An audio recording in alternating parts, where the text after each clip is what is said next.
이 말을 준호에게 했어야 했을까요? 아니면 끝까지 숨겼어야 했을까요?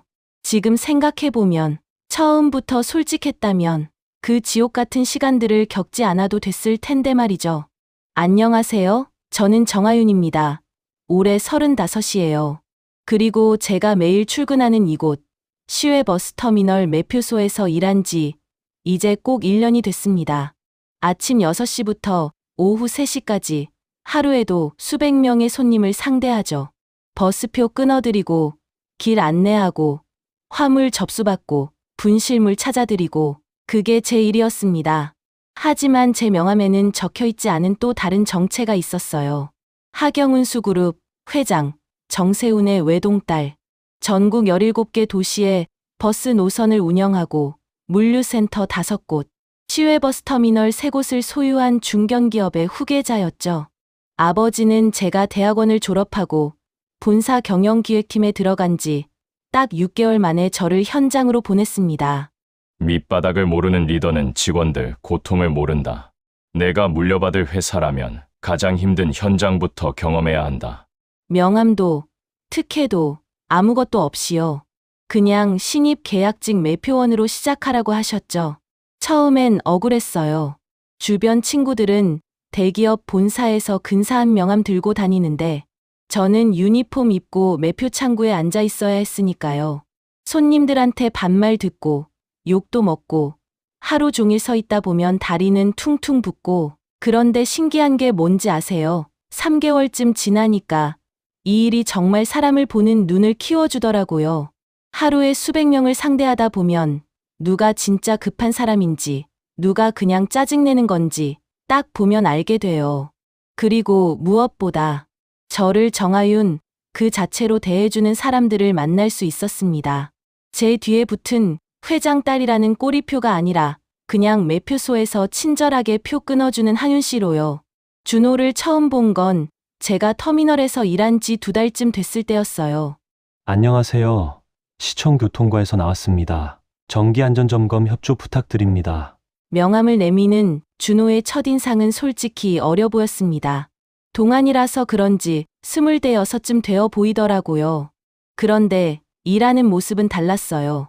형식적으로 점검하러 온 공무원들은 대충 서류만 확인하고 가는데 준호는 달랐습니다.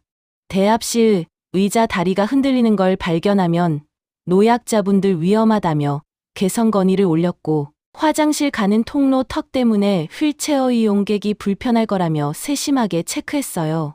매번 올 때마다 이런 식이었습니다. 진짜 이용객 입장에서 살피는 사람. 점검 끝나고 나갈 때마다 매표소 직원들한테도 꼭 인사하고 가고요. 항상 고생 많으십니다. 터미널이 잘 돌아가는 건 다 여러분 덕분이에요. 누가 들으면 오글거릴 수도 있는 말인데 준호가 하면 진심으로 들렸습니다. 그래서인지 직원들 사이에서도 평판이 좋았죠. 그렇게 몇 달 동안 준호는 한 달에 2~3번씩 터미널에 들렀습니다. 처음엔 그냥 업무상 마주치는 사이였어요. 가끔 눈 마주치면 가볍게 인사하고 그게 전부였죠. 그런데 그날은 달랐습니다. 12월 어느 금요일 저녁이었어요. 퇴근 시간이 다 돼가는데 매표소 앞이 갑자기 난리가 났습니다. 제 가방이요. 제 가방이 없어졌어요. 60대쯤 되어 보이는 할머니 한 분이 울상을 지으며 달려오셨죠. 옆에는 중학생쯤 되어 보이는 손녀가 함께 있었고요. 할머니, 진정하시고요. 어디서 마지막으로 보셨어요? 화장실 갔다 왔는데 대합실 의자에 놔뒀던 가방이 없어졌어요. 거기 돈 200만 원하고 통장이랑 도장이 다 들어있다고요. 순간 머릿속이 복잡해졌습니다. 터미널에서 분실물 사건은 자주 일어나지만 현금 200만 원이면 큰 금액이에요. 게다가 통장에 도장까지면 이건 단순 분실이 아니라 절도 가능성도 있었죠. 저는 재빨리 사무실에 연락했습니다. 그리고 할머니를 진정시키려고 했는데 손녀가 울기 시작하는 거예요. 할머니, 그 돈 우리 병원비 내려고 모은 거잖아요. 어떡해요. 가슴이 철렁 내려앉았습니다. 바로 그때였어요. 무슨 일이세요? 뒤에서 익숙한 목소리가 들렸죠. 돌아보니 준호였습니다. 퇴근하려던 참이었는지 서류 가방을 들고 있더라고요. 저는 재빨리 상황을 설명했습니다. 준호는 곧바로 할머니께 다가가 눈높이를 맞추고 앉았어요. 할머니, 저는 시청교통과 민준호라고 합니다. 일단 같이 찾아볼게요. 혹시 가방 색깔이랑 생김새 좀 자세히 말씀해 주실 수 있으세요? 준호의 차분한 목소리에 할머니가 조금 진정하셨습니다. 그리고 우리는 빠르게 움직였죠. 준호는 사무실에서 CCTV 확인하고 저는 대합실을 샅샅이 뒤졌어요. 20분쯤 지났을까요? 찾았습니다. 화장실 청소하시는 미화원분이 주인 찾아주려고 관리실에 맡겨두셨대요. 정말로 할머니 가방이 관리실에 있었어요. 미화원 아주머니가 대합실 의자 밑에 떨어진 걸 발견하고는 분실물센터 대신 관리실에 맡겨놓으셨던 거였죠. 할머니는 그 자리에서 주저앉아 우셨습니다. 손녀도 함께 울고 저도 모르게 눈시울이 붉어졌어요. 옆에서 지켜보던 준호도 안도의 한숨을 내쉬더라고요. 저희는 할머니 일행이 무사히 버스를 타고 떠나는 걸 확인한 뒤에야 한숨 돌렸습니다. 휴, 다행이다. 준호가 이마에 땀을 닦으며 말했어요.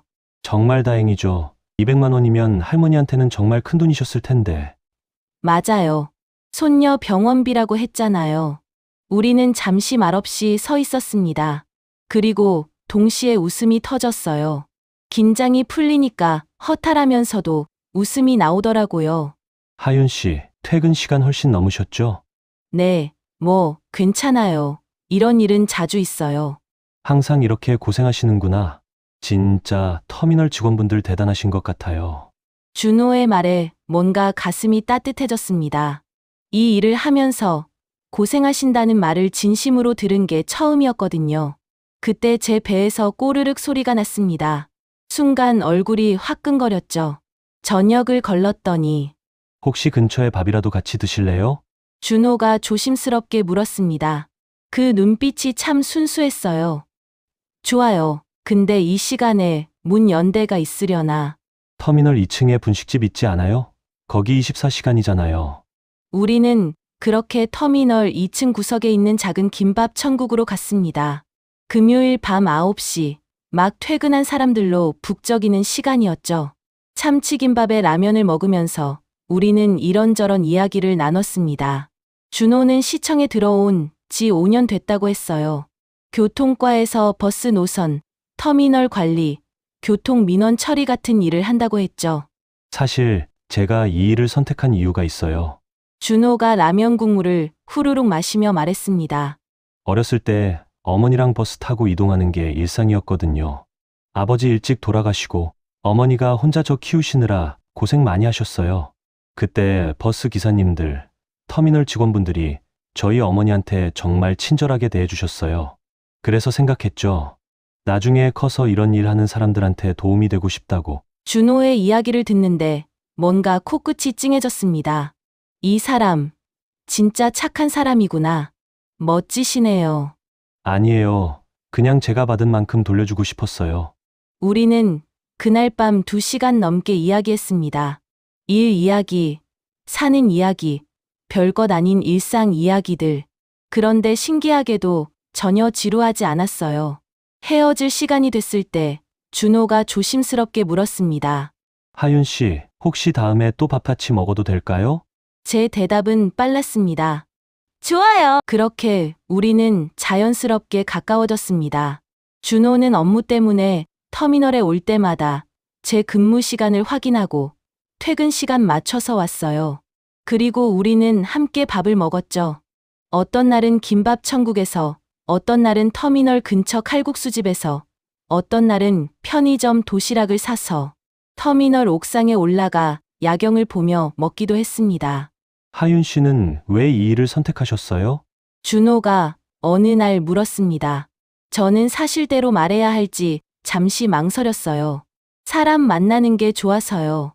그리고 현장에서 일하는 게 나중에 큰 도움이 될 것 같아서요.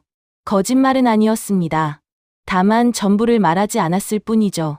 하윤 씨 정말 대단해요. 요즘 젊은 사람들은 이런 일 잘 안 하려고 하거든요. 젊은 사람들이라니. 제가 준호보다 3살이나 많은데요. 그 순간 문득 궁금해졌습니다. 준호 씨는 몇 살이세요? 저요? 32이에요. 왜요? 순간 당황스러웠습니다. 동안이라서 어려 보이긴 했지만 이렇게까지 어릴 줄은 몰랐거든요. 아, 그러시구나. 하윤 씨는요? 저는 35이에요. 준호의 눈이 약간 커졌습니다. 하지만 곧 환하게 웃었어요. 진짜요? 전혀 그렇게 안 보이는데요. 저보다 어려 보이시는데 아니에요. 그냥 나이가 뭐 중요해요. 요즘 세상에 나이 따지는 게 더 이상한 거죠. 준호는 태연하게 말했습니다. 그런데 저는 마음 한구석이 불편했어요. 하지만 준호는 전혀 신경 쓰지 않는 것 같았습니다. 오히려 더 편하게 대해줬어요. 석 달쯤 지났을 때 준호가 고백했습니다. 터미널 옥상에서 저녁 노을이 지는 하늘 아래서요. 하윤 씨, 저 하윤 씨가 좋아요. 처음 본 순간부터 뭔가 끌렸어요. 성실하게 일하는 모습도, 손님들한테 친절하게 대하는 모습도, 힘든 내색 안 하고 웃는 모습도 다 좋아요. 나이 차이 같은 거 신경 안 써요. 저랑 사귀어 주실래요? 제 대답은 이미 정해져 있었습니다. 저도 준호 씨 좋아해요. 그렇게 우리는 연인이 됐습니다.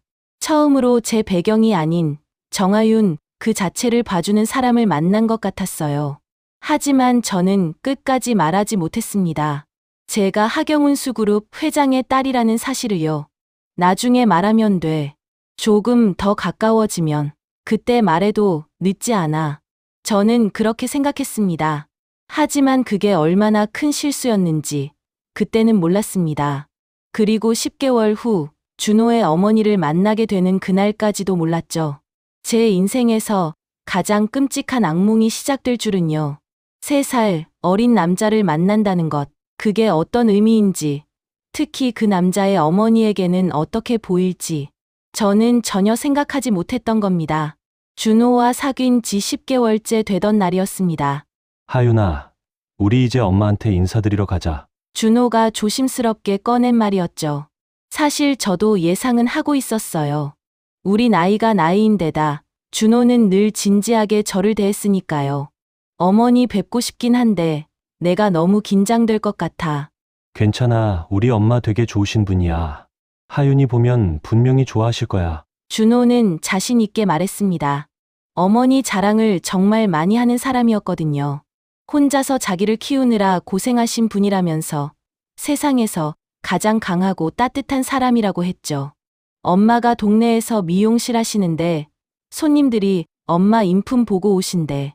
성격 시원시원하시고 준호의 말을 들으며 저는 조금씩 기대를 품었습니다. 혼자서 아들 키운 어머니라면 분명 고생을 많이 하셨을 테고 그래서 더 따뜻하고 이해심 많은 분이시겠구나 하고요. 하지만 한 가지 걱정이 있었습니다. 제 나이요. 준호야, 근데 어머니께서 내가 너보다 3살 많은 거 아시면 어떻게 생각하실까? 나이가 뭐 중요해. 3살 차이 요즘 흔하잖아. 그래도 여자가 연상이잖아. 하윤아, 그런 거 신경 쓰지 마. 엄마도 편견 없으신 분이야. 준호는 자신 있게 말했지만 저는 왠지 불안했습니다. 일주일 후 토요일, 저는 준호 어머니를 만나러 갔습니다. 준호 어머니가 운영하는 미용실은 집 1층에 있었어요. 선영미용실이라는 간판이 붙은 작은 가게였죠. 안으로 들어서니 파마향 냄새와 함께 드라이기 소리가 들렸습니다. 10분쯤 지나 손님이 나가고 준호 어머니는 가운을 벗으며 우리를 맞이했습니다. 60대 초반쯤 되어 보였어요. 단정하게 묶은 머리에 깔끔한 옷차림이었죠. 첫인상은 나쁘지 않았습니다. 어머, 이 예쁜 아가씨가 준호가 그렇게 자랑하던 여자친구구나. 저는 정중하게 인사를 올렸습니다. 준비해간 선물 세트도 내밀었고요. 준호 어머니는 환하게 웃으며 선물을 받았습니다. 아이고, 이런 것까지 준비해 오고 얼굴도 예쁜데 마음씨도 고우네. 어서 들어와. 우리는 미용실 안쪽에 있는 작은 거실로 들어갔습니다. 준호 어머니는 직접 차를 내오시며 말을 걸었어요. 엄마가 궁금한 게 많았는데 오늘 이렇게 보게 돼서 좋네. 우리 아들이 여자친구 생긴 건 하윤 씨가 처음이거든. 정말이냐고 물으니 준호 어머니는 고개를 끄덕였습니다. 공부할 땐 공부만 하고 일할 땐 일만 해서 얼마나 걱정했는지 모른다면서요. 그런데 저를 만나고 나서 표정이 확 달라졌다고 했습니다. 분위기가 나쁘지 않았어요. 준호 어머니는 계속 웃으면서 이것저것 물었고 저도 편하게 대답했죠. 그런데 그래, 하윤 씨는 나이가 어떻게 되나요? 그 질문이 나왔을 때 저는 잠시 숨을 고르고 대답했습니다. 올해 35이에요. 순간 준호 어머니의 표정이 미세하게 굳었습니다. 아주 짧은 순간이었지만 저는 놓치지 않았어요. 아, 35이요? 네, 준호 씨보다 3살 많습니다. 그렇구나. 준호 어머니는 차를 한 모금 마셨습니다. 그리고 다시 물었어요. 요즘은 연상연하 많이 만나긴 하죠. 그나저나 하윤 씨는 무슨 일 하세요? 저는 잠시 망설이다 대답했습니다. 터미널 매표소에서 일하고 있어요. 이번엔 더 확실하게 표정이 굳었습니다. 준호 어머니의 눈빛이 차갑게 변하는 걸 느낄 수 있었어요. 아, 터미널에서요? 그럼 정규직이에요. 아니면, 정규직은 아니고 계약직이에요. 아, 계약직. 그럼 4대 보험은 되는 거예요? 제 심장이 쿵 떨어졌습니다. 이게 뭐가 중요한 질문일까요? 아들 여자친구를 처음 만났는데 직업 형태부터 묻는 게 정상인가요? 4대 보험 다 된다고 하자 준호 어머니는 그렇구나 하고 짧게 답했습니다. 하지만 그 눈빛은 점점 더 차가워졌어요. 그럼 월급은 얼마나 받아요? 엄마! 준호가 당황해서 어머니를 말렸습니다. 하지만 준호 어머니는 궁금해서 그런다며 요즘 젊은 사람들 생활비가 만만치 않지 않냐고 했어요. 저는 준호를 진정시키고 차분하게 대답했습니다. 세후 200만 원 정도 받고 있다고요. 아, 그렇구나. 준호 어머니는 더 이상 아무 말도 하지 않았습니다. 그냥 미소만 짓고 있었죠. 하지만 그 미소가 이상했어요. 입꼬리는 올라가 있는데 눈은 웃지 않는 그런 미소였습니다. 하윤 씨 부모님은 뭐 하시는 분들이세요? 아버지는 회사 경영하시고요. 거짓말은 아니었습니다. 다만 어떤 회사인지 말하지 않았을 뿐이죠. 아, 사장님이시구나. 그럼 형편이 괜찮으시겠네. 집은 어디 사세요? 시내 쪽 아파트에 살아요. 자가예요? 아니면 전세? 또 나왔습니다. 이런 질문들이요. 자가냐, 전세냐가 뭐가 그렇게 중요한 걸까요? 자가라고 하자 준호 어머니는 아, 그래요. 하고 짧게 답했습니다. 하지만 표정은 점점 더 굳어갔어요. 이상했습니다. 처음에는 환하게 웃으며 맞이하시더니 제 나이를 듣고 직업을 듣고 나서부터 완전히 달라졌어요. 근데 하윤 씨, 앞으로 계획은 어떻게 돼요? 계속 터미널에서 일할 건가요? 저는 잠시 망설였습니다. 뭐라고 대답해야 할까요? 일단은 지금 일을 열심히 하면서 배우는 중이에요. 배운다라. 그러면 배워서 뭐가 되는 건데요? 날카로운 질문이었습니다. 이 질문에 대한 대답은 나중에 회사를 물려받아 경영할 거예요인데 그걸 말할 수는 없었으니까요. 나중에 제 길을 찾아가려고요. 제 길이라. 준호 어머니는 코웃음을 쳤습니다. 아주 짧게요. 하지만 저는 들었어요.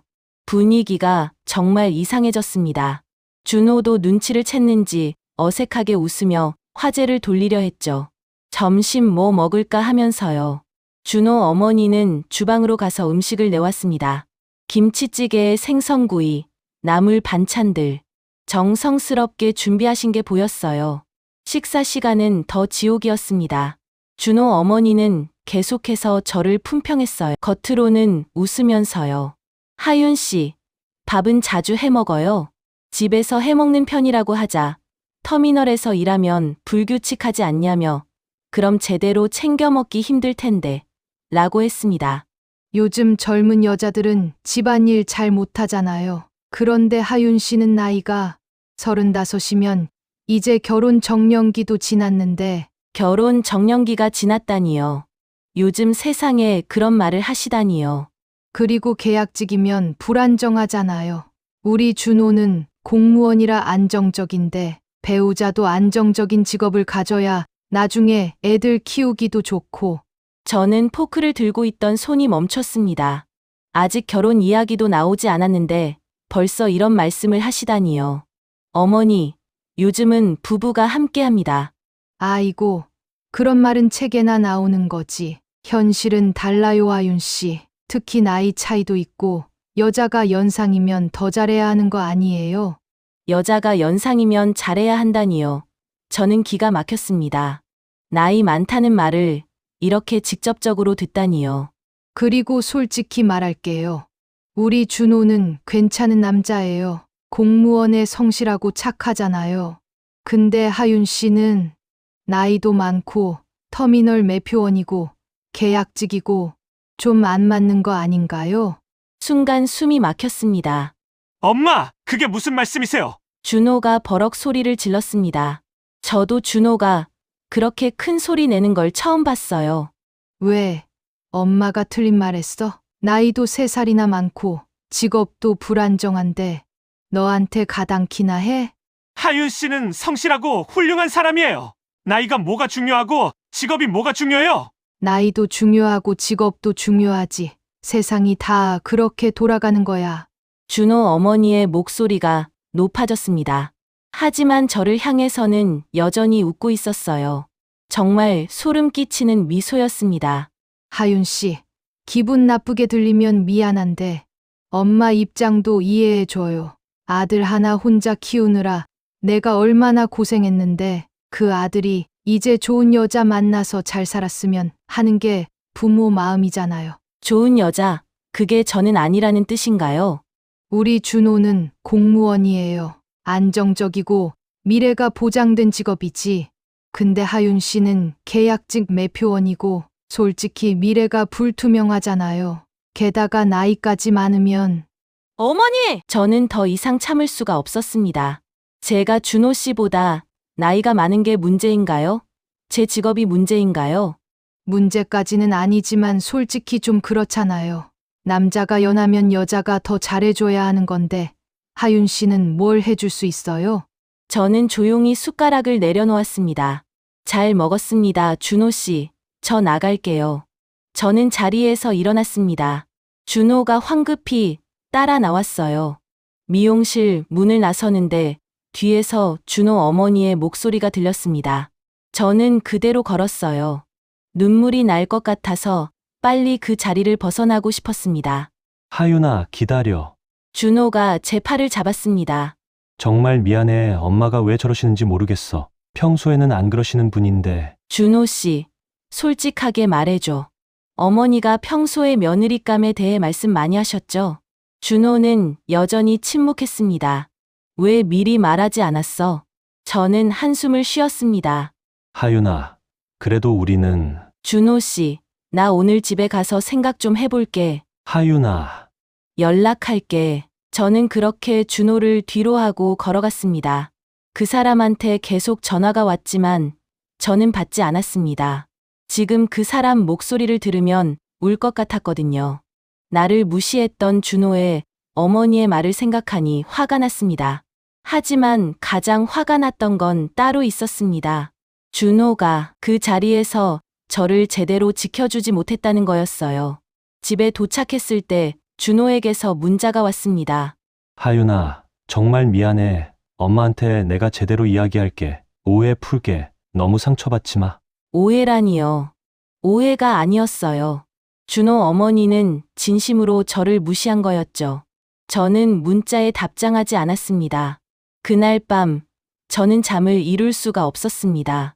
시작부터 이러면 만약 결혼해서는 어떻게 될까? 준호는 과연 저를 끝까지 지켜줄 수 있을까? 아니면 어머니 편을 들까? 준호 어머니를 만나고 나서 일주일이 지났습니다. 그 일주일 동안 저는 준호를 피했어요. 전화도 받지 않고 문자도 간단하게만 답했죠. 거짓말이 아니었습니다. 정말로 준호 목소리를 들으면 무너질 것 같았거든요. 어머니한테 들었던 그 말들이 계속 귓가에 맴돌았어요. 나이도 3살이나 많고 우리 준호한테 맞는 사람이야? 터미널 매표소에 앉아 일을 하면서도 손님들 표를 끊어드리면서도 계속 생각했습니다. 아버지 가업을 잇기 위해 계약직으로 일하고는 있지만 실제로는 그렇지 않단 걸. 이 모든 사실을 알게 되었을 때 어떤 표정일지. 그날 저녁 퇴근 직전이었습니다. 휴대폰에 낯선 번호로 문자가 왔어요. 하윤 씨, 저 준우 엄마예요. 우리 단둘이 만나서 이야기 좀 나눌 수 있을까요? 심장이 쿵 떨어졌습니다. 준호 어머니가 직접 연락을 하다니요. 준호한테 제 번호를 받았겠죠. 지난번에 말을 좀 심하게 했나 보다면서 오해를 풀고 싶다는 내용이었습니다. 내일 점심때 시간이 되냐고 물으셨어요. 오해라는 단어가 또 나왔습니다. 준호도 오해라고 했고 어머니도 오해라고 하네요. 그런데 정말 오해였을까요? 하지만 저는 거절하지 못했습니다. 결혼을 생각한다면 준호 어머니와의 관계를 회피할 수는 없었으니까요. 다음 날 저는 일찍 점심시간을 내서 명동으로 향했습니다. 터미널에서 한참 거리였지만 제가 가야 했어요. 식당에 도착하니 준호 어머니가 이미 와 계셨습니다. 단정한 옷차림에 화장도 깔끔하게 하셨더라고요. 자리에 앉자마자 준호 어머니는 예상치 못한 사과를 했습니다. 지난번에 말을 좀 심하게 한 것 같다면서요. 하지만 어딘가 어색했어요. 진심이 느껴지지 않았거든요. 준호 생각하다 보니 너무 앞서 나갔나 보다는 말에 저는 숨을 깊이 들이쉬었습니다. 그리고 오늘 서로 솔직하게 얘기하자고 하셨죠. 솔직하게라는 말이 왠지 불길했습니다. 그리고 질문이 시작됐습니다. 집안이 어떻게 되냐는 질문부터였어요. 부모님이 뭘 하시는지, 형제는 있는지, 집은 어디 사는지. 저는 천천히 대답했습니다. 아버지는 회사 경영하시고, 어머니는 집에 계시고, 저는 외동딸이고, 혼자 아파트에 산다고요. 회사 경영이라는 말에 준호 어머니의 눈빛이 달라졌습니다. 어느 정도 규모냐고, 직원이 몇 명이냐고 물으셨어요. 중소기업이라고 정확히 모르겠다고 대답했습니다. 거짓말이었어요. 저희 회사 직원은 전국 합쳐 800명이 넘거든요. 하지만 말하고 싶지 않았습니다. 아버지 회사인데 모른다는 게 말이 되냐며 의심의 눈초리를 보내셨습니다. 제가 회사 일에 관여하지 않아서 그렇다고 하자 그 다음은 집에 대한 질문이 이어졌어요. 평수가 얼마냐, 대출은 있냐. 제 손에 힘이 들어갔습니다. 이게 정상적인 대화인가요? 35평이고 대출은 없다고 대답했을 때 준호 어머니는 그럼 재산이 좀 있으시네. 좋다고 하셨어요. 하지만 그 말투가 전혀 좋게 들리지 않았습니다. 그리고 본론이 나왔습니다. 하윤 씨, 터미널 일은 언제까지 할 생각이에요? 아직 정확히 정하지 않았다고 하자 준호 어머니는 단정적으로 말씀하셨어요. 결혼하면 그만둬야 한다고요. 질문이 아니라 명령이었습니다. 제가 일을 좋아한다고 요즘은 맞벌이 부부가 많다고 하자 준호 어머니는 코웃음을 쳤습니다. 맞벌이는 둘 다 제대로 된 직장 다닐 때나 하는 거라며 터미널 매표원이 무슨 제대로 된 직장이냐고 했어요. 또 시작이었습니다. 제 직업을 깎아내리는 말들이요. 저는 제 직업도 떳떳하다고 세상에 직업에 귀천이 어디 있냐고 했습니다. 하지만 준호 어머니는 현실을 보라고 했어요. 하윤 씨, 솔직히 말할게요. 나이도 3살이나 많은데 직업까지 불안정하면 그 말에 저는 숨이 막혔습니다. 나이 이야기가 또 나왔어요. 준호 어머니는 계속해서 말을 이었습니다. 결혼하면 일을 그만두고 다른 일을 알아보거나 차라리 집에서 살림하면서 애들 잘 키우는 건 어때요? 제가 왜 결혼도 하기 전에 이런 말을 들어야 하나요? 제 일을 계속하고 싶다고 하자 고집이 왜 그렇게 세냐며 며느리가 시어머니 말을 안 들으면 어떡하냐고 하셨어요. 며느리라니요. 저는 아직 며느리도 아닌데요. 저는 더 이상 참을 수가 없었습니다. 어머니, 제가 준호 씨한테 짐이라는 거예요. 짐까지는 아니지만 솔직히 도움은 안 되잖아요. 준호 어머니는 태연하게 말했습니다. 그 무신경함이 칼처럼 제 가슴을 찔렀어요. 저는 숨을 참으며 물었습니다. 어머니, 제 나이가 그렇게 문제인가요? 문제죠, 솔직히. 우리 준호 또래 여자들 많아요. 근데 왜 굳이 나이 많은 사람을 선택했는지 모르겠어요. 엄마 입장에서는 걱정되는 거 당연하잖아요. 준호 어머니는 거침없이 말했습니다. 그래서 생각해 봤어요. 조건이 하나 있어요. 조건이요? 하윤 씨네 집에서 좀 도와주셔야 할 것 같아요. 솔직히 나이도 많고 직업도 그렇고 그 정도는 해주셔야 우리도 결혼 허락하죠. 준호 어머니는 구체적인 금액까지 말했습니다. 신혼집 전세금 3억에 예단 예물 합쳐서 5천만 원. 그리고 결혼식 비용까지요. 총 4억 가까운 돈이었습니다. 이 정도면 양쪽 집안에서 반반 부담하는 거나 마찬가지잖아요. 근데 하윤 씨가 나이도 많고 그러니까 좀 더 부담하는 게 맞는 거 아니에요? 저는 어이가 없었습니다. 이게 정말 결혼을 허락한다는 사람의 태도인가요? 어머니, 그건 너무 과하신 것 같은데요. 과해요? 요즘 결혼 준비하는데 이 정도는 기본이에요. 게다가 하윤 씨 형편이 괜찮다고 하지 않았어요? 저는 숨을 참으며 생각했습니다. 지금 제 정체를 밝혀야 할까? 아니면 그냥 여기서 끝내야 할까? 준호 씨를 정말 사랑하지만 어머니가 이런 식이라 머리가 정말 복잡했습니다. 오히려 결혼 이야기가 진지하게 오가기 전에 어머니의 실체를 알게 되어서 다행이라는 생각까지 들었으니까요. 터미널에 도착해서 매표소로 돌아왔을 때 지수가 걱정스러운 얼굴로 물었습니다. 얼굴이 왜 그러냐고요.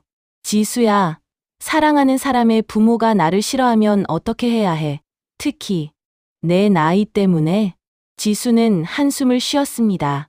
하윤아, 그거 쉽지 않아. 특히 시어머니가 연상 며느리 싫어하면 평생 싸움이야. 내 친구도 2살 많다고 시집에서 얼마나 구박받았는지 몰라. 평생 싸움이라는 말이 가슴에 박혔습니다. 그날 밤 준호한테서 전화가 왔습니다. 오늘 어머니 만났다며 어땠냐고 물었어요. 준호 어머니가 많이 미안하다고 하셨다는 말에 저는 코웃음이 나왔습니다. 그게 미안한 사람의 태도였나요? 준호 씨, 어머니가 우리 결혼 반대하시면 어떻게 할 거야? 제가 물었지만 준호는 잠시 침묵했습니다. 그 짧은 침묵이 모든 걸 말해줬어요. 시간이 걸리더라도 어머니는 내가 설득해 볼게. 시간이 걸리면 얼마나 걸리는데? 1년, 2년? 그동안 나는 어머니한테 계속 이런 대접받으면서 기다려야 돼. 내 나이가, 내 직업이 그렇게 문제야? 준호는 미안하다고 어머니한테 더 강하게 말하겠다고 했습니다. 오늘도 그렇게 말했는데 아무것도 달라지지 않았잖아요. 저는 생각 좀 해보겠다고 오늘은 너무 피곤하다고 말하고 전화를 끊었습니다. 그리고는 며칠 후 제가 상상도 못한 일이 벌어졌습니다. 오후 2시쯤이었을 거예요. 터미널 매표소 앞이 갑자기 소란스러워졌습니다. 누군가 큰 소리로 떠드는 소리가 들렸거든요.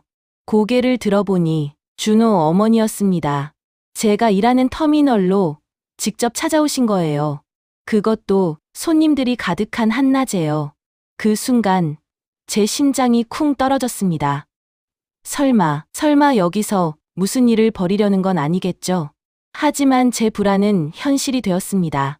준호 어머니는 매표소 쪽으로 성큼성큼 걸어오고 있었고 그 얼굴에는 분노가 가득했으니까요. 그 순간 제 머릿속이 하얘졌어요. 설마 여기서 이렇게 많은 손님들 앞에서 무슨 일을 벌이려는 건 아니겠죠. 하지만 준호 어머니의 얼굴에는 분노가 가득했습니다. 하윤 씨! 준호 어머니가 큰 소리로 제 이름을 불렀습니다. 주변 손님들이 일제히 고개를 돌렸어요. 매표소 앞에 줄 서 있던 사람들도 놀란 표정으로 쳐다봤죠. 저는 재빨리 자리에서 일어나 준호 어머니께 다가갔습니다. 어머니, 여기서는 곤란합니다. 밖으로 나가서. 밖으로? 아니, 여기서 이야기할 거야! 준호 어머니는 제 말을 자르며 더 큰 소리를 냈습니다. 주변이 점점 조용해졌어요. 모두가 저희를 주시하고 있었습니다. 우리 준호가 하윤 씨 때문에 얼마나 힘들어하는지 알아요?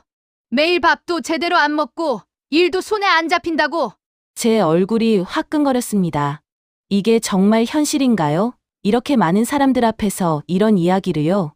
어머니, 제발 조용히 하세요. 여기는 제가 일하는 곳이에요. 일하는 곳, 이런 곳에서 버스표나 팔면서 무슨 일한다고. 그래요? 우리 준호는 공무원이에요. 공무원, 그런 아들한테 당신 같은 사람은 안 어울려요. 주변에서 웅성거리는 소리가 들렸습니다. 몇몇 손님들은 수군거리기 시작했고 어떤 분은 휴대폰을 꺼내 들었어요. 당신 때문에 우리 아들 인생 망치는 거 더 이상 못 봐. 당장 우리 준호랑 헤어져요. 준호 어머니의 목소리는 점점 더 커졌습니다. 저는 숨이 막혔어요. 이게 정말 일어나고 있는 일인가요? 옆에서 일하던 지수가 황급히 달려왔습니다. 다른 직원들도 무슨 일인가 싶어 몰려들었어요. 고객님, 지금 업무에 방해가 되고 있습니다. 이러시면 안 됩니다. 지수가 정중하게 말했지만 준호 어머니는 더욱 흥분했습니다. 업무 방해. 당신은 뭔데 끼어들어요? 여기 사장 어디 있어요? 사장 나오라고 해요. 고객님, 저희 매장에는 사장이 없습니다. 거짓말하지 마. 사장 없는 곳이 어디 있어? 당장 사장 나오라고. 이런 직원 당장 잘라야 한다고. 준호 어머니는 매표소 안쪽을 향해 소리쳤습니다. 손님들은 완전히 발길을 멈추고 저희를 구경하고 있었어요. 어떤 분은 동영상을 찍기 시작했습니다. 제 온몸이 떨렸습니다. 분노인지 수치심인지 알 수 없었어요. 태어나서 이런 창피를 당해본 적이 없었습니다. 어머니, 제발 그만하시고 나가주세요. 이러시면 경찰 부를 수밖에 없어요. 경찰, 어디 불러봐요. 내가 뭘 잘못했는데 우리 아들 망치는 여자한테 그만하라고 하는 게 뭐가 잘못이에요? 준호 어머니는 전혀 물러설 생각이 없었습니다. 오히려 더 큰 소리로 떠들기 시작했어요. 다들 들으세요. 이 사람이 우리 공무원 아들 꼬셔서 결혼하려고 해요. 나이도 3살이나 많은 주제에 버스표나 파는 주제에 이런 사람이 우리 아들한테 맞는 사람이에요. 더 이상 참을 수 없었습니다. 저는 준호 어머니를 똑바로 쳐다봤어요. 어머니, 지금 하시는 행동이 정말 옳다고 생각하세요? 옳고 말고 내 아들 지키는 게 뭐가 잘못됐어요? 당신 같은 사람이 우리 아들 인생 망치는 거 더 이상 못 봐. 그때였습니다. 지수가 갑자기 크게 웃기 시작했어요. 처음엔 작게 웃다가 점점 크게, 마침내 배를 잡고 웃었습니다. 아니, 지수야, 너 왜 그래? 제가 당황해서 물었지만 지수는 웃음을 멈추지 않았어요. 미안, 하윤아 정말 미안한데 이건 너무 웃겨서 참을 수가 없어. 지수가 눈물을 닦으며 준호 어머니를 향해 말했습니다. 고객님, 지금 진짜 웃긴 거 아세요? 고객님이 지금 누구한테 그러고 계신지 아세요? 뭐, 그게 무슨 소리예요? 준호 어머니가 어리둥절한 표정으로 물었습니다. 지수는 여전히 웃음을 참지 못하며 말했어요. 이분이요. 이하윤 씨가요. 이 터미널 건물 주인이에요. 정확히는 이 건물 주인의 외동딸이고요. 순간 모든 게 멈춘 것 같았습니다. 준호 어머니의 얼굴에서 혈색이 사라졌어요. 입을 벌린 채 저를 멍하니 쳐다봤습니다. 주변에 있던 손님들도 웅성거리기 시작했어요. 뭐라고요? 하경운 수그룹 아세요? 전국에 버스 노선 운영하고 터미널 여러 개 가지고 있는 회사요. 이 터미널도 그 회사 소유고 하윤이는 그 회사 회장님 따님이에요. 지수는 또박또박 말했습니다. 제 심장이 미친 듯이 뛰었어요. 저 같으면요. 공무원 아들 자랑할 게 아니라 우리 며느리 되어줘서 고맙다고 절하고 다닐 텐데요. 지수의 말에 준호 어머니는 완전히 얼어붙었습니다. 저는 천천히 숨을 내쉬었습니다. 이제 돌이킬 수 없는 거죠. 어차피 이렇게 된 거 제대로 말해야 할 것 같았어요. 맞아요, 어머니. 제가 이 터미널 건물주 딸 맞습니다. 제 목소리는 차분했지만 단호했습니다. 저는 아버지께 회사를 물려받기 전에 현장 경험을 쌓으라고 하셔서 여기서 일하고 있어요. 후계 수업의 일환이죠. 그래서 처음부터 제 신분을 밝히지 않았던 겁니다. 준호 어머니의 입이 더 크게 벌어졌습니다. 신혼집 전세금 3억도, 예단 예물 5천만 원도 사실 저 마음만 먹으면 아버지한테 말씀드려서 다 할 수 있었죠. 제 말에 준호 어머니의 얼굴은 점점 더 하얗게 변했습니다. 근데 왜 안 했냐고요? 준호 씨가 절대 원하지 않을 거라는 걸 알았으니까요. 그리고 저도 제 집안 조건으로 결혼 허락받고 싶지 않았거든요. 준호 어머니는 말을 잇지 못했습니다. 그저 입만 벌린 채 저를 쳐다볼 뿐이었어요. 그런데 어머니는 계속 제 나이를 문제 삼으셨죠. 3살 많다고, 연상 며느리는 안 된다고, 제 직업도 무시하셨고요. 터미널 매표원이 뭐가 문제인데요? 이것도 떳떳한 일인데. 주변 손님들이 고개를 끄덕이는 게 보였습니다. 몇몇은 준호 어머니를 비난하는 눈빛으로 쳐다봤어요. 그때 준호 어머니가 갑자기 태도를 바꿨습니다. 아니, 하윤 씨 아니, 하윤아 이게 정말이니? 목소리가 완전히 달라졌어요. 아까 전에 날카로움은 온데간데 없고 갑자기 부드러워졌습니다. 그렇다면 그동안 내가 오해했네요. 미안해. 정말 미안해. 순간 구역질이 날 것 같았습니다. 이 급격한 태도 변화가요. 오해가 아니에요. 어머니는 제 나이와 제 직업을 진심으로 무시하셨어요. 그게 사실이잖아요. 아니야. 그게 아니고 내가 너무 몰라서 그랬어. 알았으면 진작에. 알았으면 진작에 뭐 하셨을 거예요? 저한테 잘하셨을 거예요? 그럼 그게 더 문제 아닌가요? 저는 계속 말을 이었어요. 어머니가 원하셨던 건 뭐예요? 준호 씨한테 맞는 며느리, 아니면 돈 많은 며느리, 조건 좋은 며느리. 그게 아니고. 저는 어머니께 정하윤 그 자체로 인정받고 싶었어요. 제 집안 배경이 아니라 제 직업 때문도 아니고 그냥 정하윤이라는 사람으로요. 준호 어머니는 아무 말도 하지 못했습니다. 주변 손님들은 숙연한 표정으로 저희를 지켜보고 있었어요. 하지만 어머니는 끝까지 제 나이를, 제 직업을 문제 삼으셨죠. 그래서 저도 이제 결심했어요. 어머니 원하시는 대로 준호 씨랑 헤어지겠습니다. 뭐라고? 헤어진다고? 준호 어머니가 황급히 말했습니다. 안 돼. 그럴 순 없어. 두 사람 무슨 일이 있어도 헤어지면 안 되지. 정말 웃긴 상황이었습니다. 아까 전까지 헤어지라고 소리치던 사람이 이제는 헤어지면 안 된다고 하다니요. 어머니, 조금 전에는 헤어지라고 하시지 않으셨어요? 그건 내가 몰라서 그랬잖아. 이제 알았으니까 다시 생각해보자. 다시 생각할 게 없어요. 어머니께서 보여주신 게 어머니의 진심이었잖아요. 제가 누구든 뭘 가지고 있든 어머니는 절대 저를 인정하지 않으실 거예요. 제 말에 준호 어머니의 얼굴이 창백해졌습니다. 사람 일은 모르는 거라고요. 준호 어머니는 아무 말도 하지 못했습니다. 하지만 끝까지 저를 믿어주지 않으신 건 다름 아닌 어머니세요. 그런 어머니와 평생을 함께 살 수는 없어요. 하윤아, 제발 다시 한 번만 생각해줘. 내가 잘못했어. 준호 어머니는 갑자기 제 손을 잡으려 했습니다. 저는 재빨리 손을 뺐어요. 죄송하지만 이미 결정했어요. 오늘 저녁에 준호 씨 만나서 정리할게요. 안 돼. 그럴 수는 없어. 준호 어머니가 소리쳤지만 저는 더 이상 흔들리지 않았습니다. 지수가 경비실에 전화를 걸었습니다. 잠시 후 경비원 2분이 나타났어요. 손님, 이쪽으로 나가 주셔야겠습니다. 나요. 손대지 마세요. 내가 갈게요. 준호 어머니는 경비원들을 뿌리치며 소리쳤습니다. 하지만 결국 터미널 밖으로 나갈 수밖에 없었죠. 나가면서도 준호 어머니는 계속 뒤를 돌아봤습니다. 그 눈빛에는 분노와 후회가 뒤섞여 있었어요. 터미널이 조용해졌습니다. 손님들은 하나둘 제자리로 돌아갔고 매표소는 다시 일상으로 돌아갔어요. 하지만 제 마음은 전혀 평온하지 않았습니다. 지수가 제 어깨를 토닥였습니다. 미안해. 내가 내 정체를 밝혀서. 근데 저 사람 태도가 너무 가관이어서 참을 수가 없었어. 아니야, 고마워. 어차피 언젠가는 밝혀졌을 거야.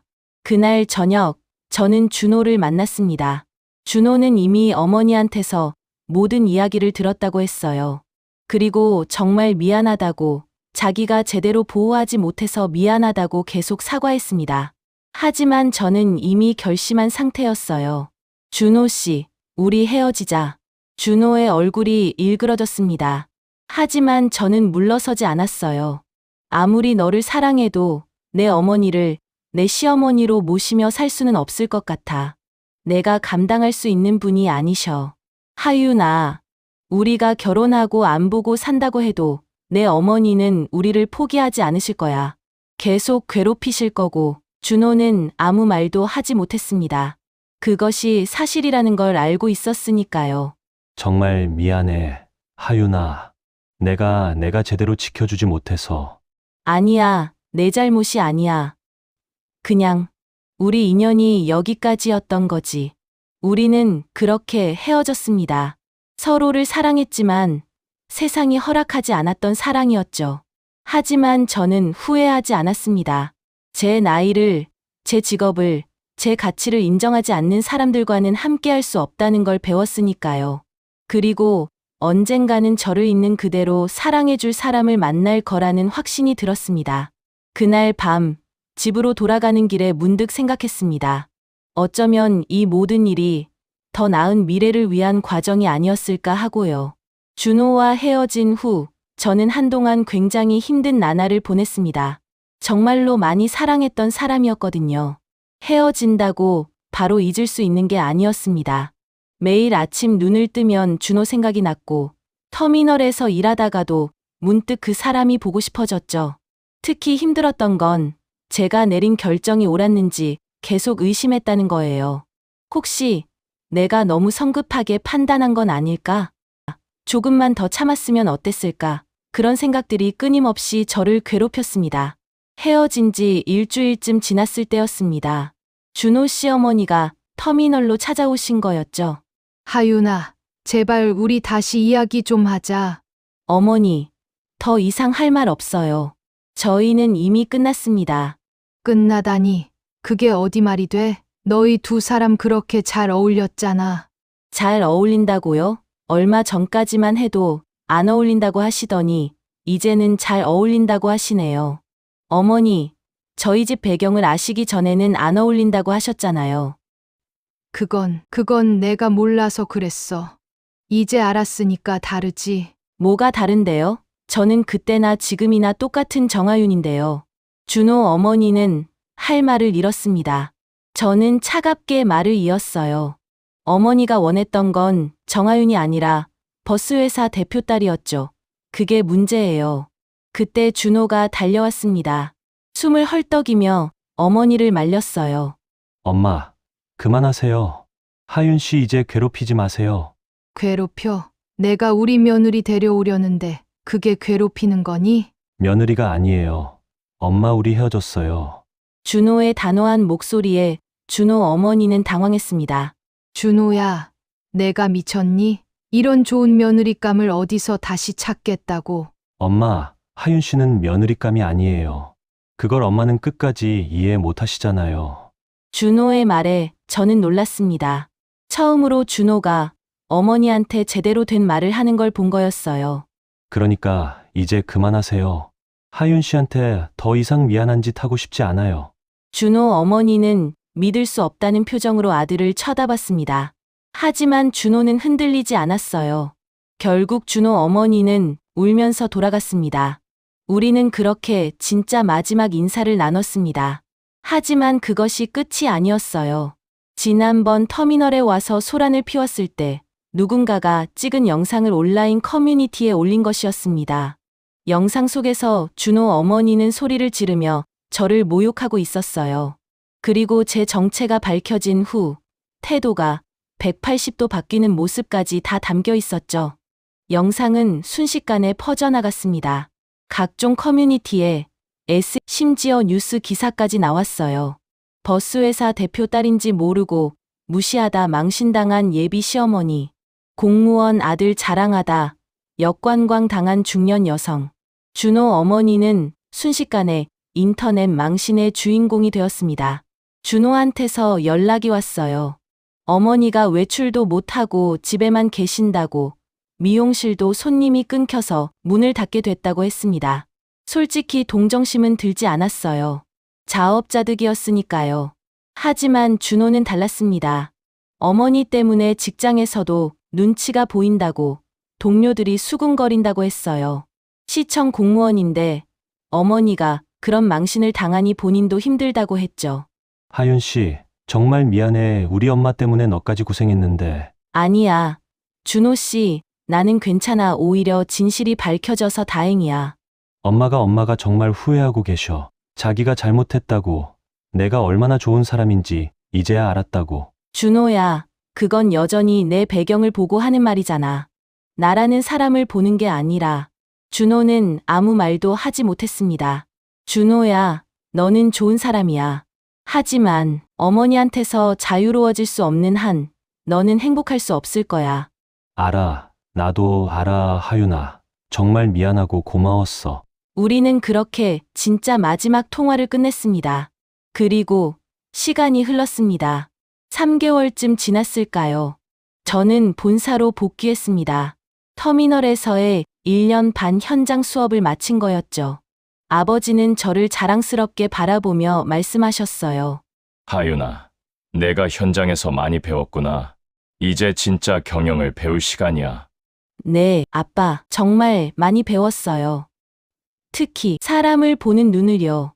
아버지는 제 어깨를 토닥이셨습니다. 무슨 일이 있었는지 다 아시는 것 같았어요. 본사에서 일하면서 저는 조금씩 과거를 잊어갔습니다. 아니, 잊는다기보다는 받아들였다고 해야 할까요? 그 모든 일이 저를 성장시키는 과정이었다고요. 그리고 1년 뒤 저는 새로운 인연을 만났습니다. 서로를 천천히 알아가며 존중하며 배려하며 만났습니다. 그리고 1년 후 저희는 결혼을 약속했습니다. 나중에 들은 이야기지만 준호는 결국 어머니와 완전히 거리를 두었다고 했습니다. 다른 도시로 발령을 신청해서 떠났고 어머니한테는 생활비만 보낸다고 했어요. 준호 어머니는 그 후로도 한동안 저를 원망했다고 합니다. 자기 아들 인생을 망쳤다면서요. 하지만 아무도 그 말에 동조하지 않았어요. 모두가 알고 있었거든요. 아들 인생을 망친 건 다름 아닌 본인이라는 거요. 결혼한 지 2년이 지난 지금 저는 정말 행복합니다.